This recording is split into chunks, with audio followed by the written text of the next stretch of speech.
Hey there. Are you at the intermediate level of learning English? Have you been working with English for a while? Are you feeling discouraged about how well you can understand or even speak English? I have a suggestion for you that might help. So sit back, relax, listen, and just try to understand as much as you can. English Without Fear, where you can learn to speak English naturally through listening to stories. Maybe you have been working with English for a while, and maybe you thought you might be better able to understand or speak English now, and you aren't where you wanted to be. That is normal, and I feel the same way about my Spanish. You probably know that I've been working on my Spanish for about a year and a half, and right now I have spent about 720 or so hours in Spanish. Yes, I write down how much time I spend listening to Spanish podcasts, people, watching YouTube videos in Spanish, reading Spanish, hearing Spanish. I write down how many hours a day, so I keep track of it. Recently, 2-3 weeks ago, I was feeling discouraged. I was feeling like I'm not getting any better, and it's going to take hours and hours of doing the same thing. It seemed disheartening, discouraging. But then I had a thought, I had an idea. I decided to add more reading in Spanish to my day without increasing the time. So I reduced the time I spent watching Spanish YouTube videos, and I increased the time I spent reading. Let me tell you, this change has made a big difference.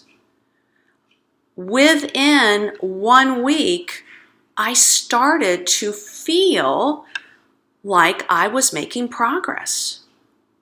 It was very encouraging.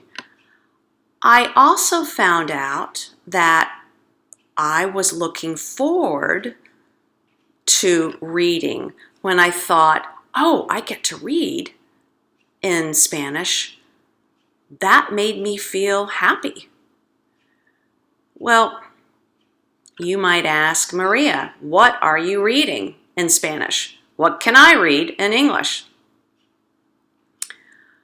I switched reading my Bible every morning from English to Spanish. For Mother's Day in May, Mike bought me a small Spanish language Bible, and I've used it. I take it to church. Because it's small and it helps.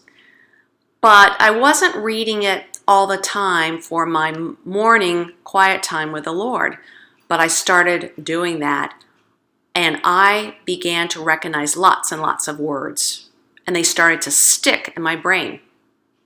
What else did I read?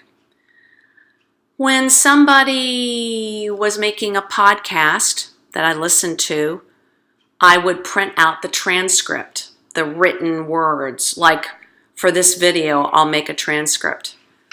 And I would read the transcripts. I do read the transcripts after I listen, and that helps.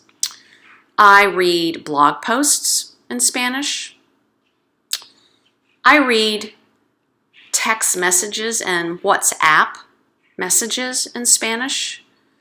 I have been texting more and more with people, so I am reading their Spanish and I'm writing Spanish. Do I look up words for writing? Yes, I do. I check with Google Translate to make sure that, especially if I don't know the word. Do I look up words in the reading? No, I don't.